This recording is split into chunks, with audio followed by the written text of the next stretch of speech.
Hi, it's Craig Veroni with RE/MAX Masters Realty. Welcome to day 14 of my 30 favorite places in North Vancouver. Today is something really special for you. We're here at Stealth Vodka. And I bet you did not know that there is a distillery right here in North Vancouver making some of the best vodka that you've ever tasted.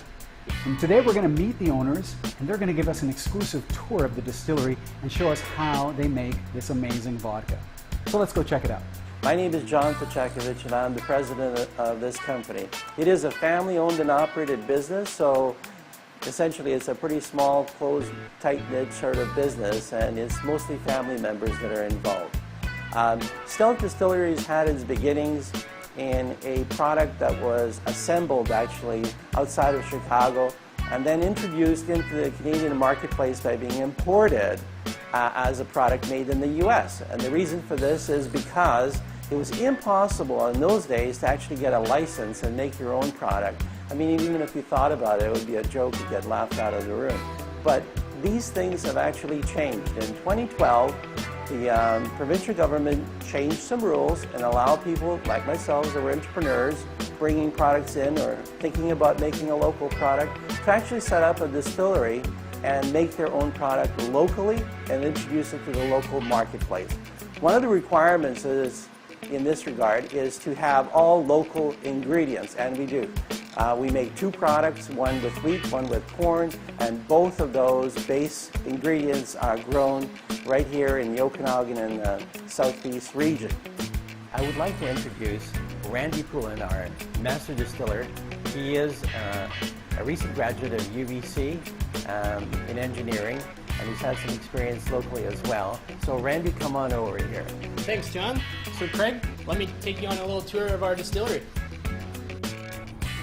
So this is our grain silo, and as John mentioned, we make two different types of vodka. We make one corn vodka and a wheat vodka.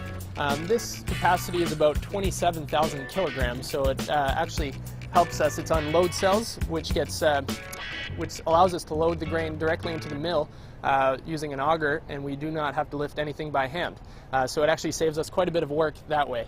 And now I'll take you inside and I'll show you the rest of the process. Okay, so from the outside, our grain actually makes its way to the mill where it gets ground up to a certain particle size, and then it gets augered directly into our cooker here. This is a 500-gallon cooker. One of these cookers fills one of these fermenters, and then the sugar gets turned into alcohol, and from here it spends about 4 to 5 days in the fermenter and then makes its way to the still. So once our fermenter is done converting sugars into alcohol, we actually pump it to this wash still, and this is what we use to actually extract the grain out of the liquid. Once the grain is extracted, we actually send it to farmers, which use it as cattle feed. So nothing's wasted. Yeah, nothing's wasted at all. We use everything that we possibly can.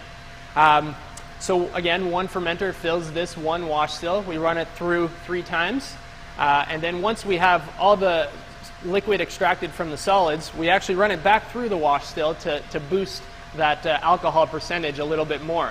At that point, we could actually put it through our vodka column over here, and this is kind of our prized jewel. This is what makes us a little bit unique. Our column is actually filled with stainless steel packing, which is not something you typically see, but that allows us to actually shrink the column height, and it gives us a very pure product. So once we run the alcohol through this still here, we end up with 190 proof alcohol. So that's at that point when we could start treating it and filtering it and then putting water into it so that we could get to the bottling process.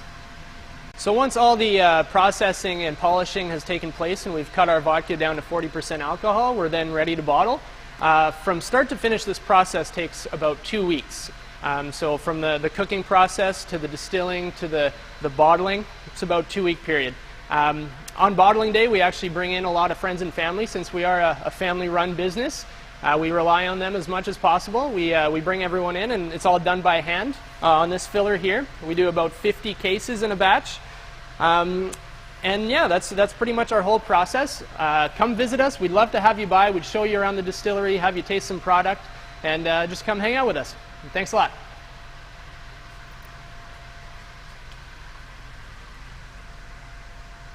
Stealth Vodka number 9 is a relatively neutral product, ideal for mixing, etc., and with our commercial clients. The Stealth Vodka made from corn, on the other hand, has that lovely sweetness that people that enjoy craft distilled product throughout British Columbia really like the signature characteristics of that product, and we're, of course, delighted to be able to make it for them. Thank you. Well, there you are, folks. That's your tour of Stealth Vodka. I hope you'll come down and check out the distillery. It's fantastic. They welcome you to come on down. They'll give you a tour, show you how the process works firsthand, and you'll get to taste their product, which is amazing. In fact, John, the owner, just said the next few clients of mine who buy or sell a house get a bottle of his vodka. So there you go, folks. You can't get any better than that. You've got to give me a call. Look, if you're enjoying this video series, I hope that you'll like, comment, and share these videos. I'd love to know what you love about Stealth Vodka if you've tried their product or any of the other businesses that I've featured. So until next time, have a great day. And remember, this is where you live, love, own Vancouver.